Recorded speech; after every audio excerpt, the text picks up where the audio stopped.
Good morning. Welcome to day 10 of my November 30-day challenge. இன்னைக்கு வந்து November 10 and Tuesday morning.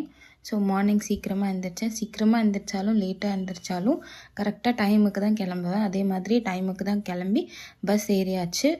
And பஸ்ஸில் ஏறிட்டு நான் இன்றைக்கி படித்தேனா இல்லை பாட்டு கேட்டேனான்னு எனக்கு மறந்துடுச்சு. இதுக்கு வாய்ஸ் ஓவர் லிட்டரலாக நான் இன்றைக்கி டே 15 அன்றைக்கி தான் நான் வந்து இதுக்கு வாய்ஸ் ஓவர் கொடுத்துட்ருக்கேன். ஸோ அதனால மார்னிங் படித்தேனான்னு மறந்துட்டேன். ஸோ பஸ்ஸில் ஏறிட்டு அதுக்கப்புறமா நான் வந்து யூனிவர்சிட்டி ரீச் ஆகிட்டேன்.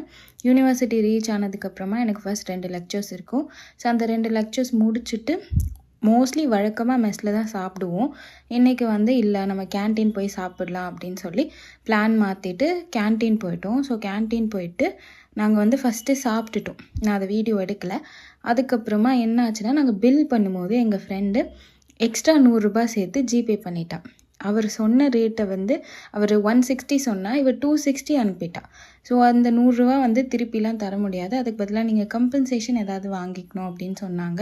ஸோ அதனால நாங்கள் வந்து சாஃப்டி ஐஸ்கிரீம் வாங்கி சாப்பிட்டுட்டு அதுக்கப்புறமா இன்னும் காசு இருந்துச்சு. ஸோ ஒரு லேஸ் அதுக்கப்புறமா ஒரு சாக்கோ ஸ்டிக் வாங்கி அவள் கையில் கொடுத்துட்டோம். ஸோ இதை நீ பேக்கில் வச்சுக்கோ அப்படின்னு சொல்லிட்டு ஸோ அந்த 100 ரூபாவை கழிச்சிட்டு அதுக்கப்புறமா கிளாஸ்க்கு வந்தாச்சு.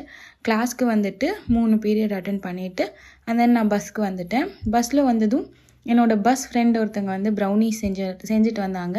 நாங்கள் 3 பேரும் சேர்ந்து சாப்பிட்றதுக்கு. ஸோ ஆளுக்கு ஒரு ப்ரௌனி சாப்பிட்டுட்டு அண்ட் பஸ் ரைட்லேருந்து வீட்டுக்கு வந்தாச்சு. அண்ட் அதுக்கப்புறமா வந்த உடனே நான் வந்து என்னோடய எக்ஸ்பிரிமெண்ட்ஸ் படிக்கிறது பேக்லாக் வச்சுருந்தேன்ல. ஸோ அந்த எக்ஸ்பிரிமெண்ட்ஸில் 1 மட்டும் படித்து முடிச்சிருந்தேன். ஸோ அதை மட்டும் டிக் பண்ணிவிட்டு அதுக்கப்புறமா உட்காந்து சாப்பிட்டேன். பிகாஸ் பசிச்சுது. ஸோ அதனால் அம்மா தோசை பண்ணியிருந்தாங்க.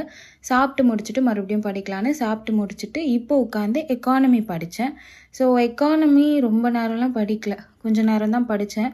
ஒரு டாபிக் படித்தேன். அந்த டாபிக் படிக்கும் போதே எனக்கு வந்து எக்ஸாஸ்ட் ஆயிடுச்சு. அண்ட் அதுக்கப்புறமா எனக்கு படிக்க முடியல. ஸோ அதனால் அந்த டாப்பிக்கை மட்டும் படித்து முடிச்சுட்டு எக்கனாமி வந்து க்ளோஸ் பண்ணிட்டேன். அதுக்கப்புறமா நான் நிறைய படிக்கணும்னு தான் பிளான் பண்ணேன். பட் என்னால் படிக்க முடியல. ஸோ ஒரு டாபிக் மட்டும் படித்து முடிச்சிடலாம் அப்படின்னு சொல்லி அதை க்ளோஸ் பண்ணிவிட்டு டே 10 முடிச்சிட்டேன். ஸோ அவ்வளோதான். டே 10 ஓவர். டே 11 பார்க்கலாம். இது வரைக்கும் பார்த்ததுக்கு தேங்க்யூ. பாய்.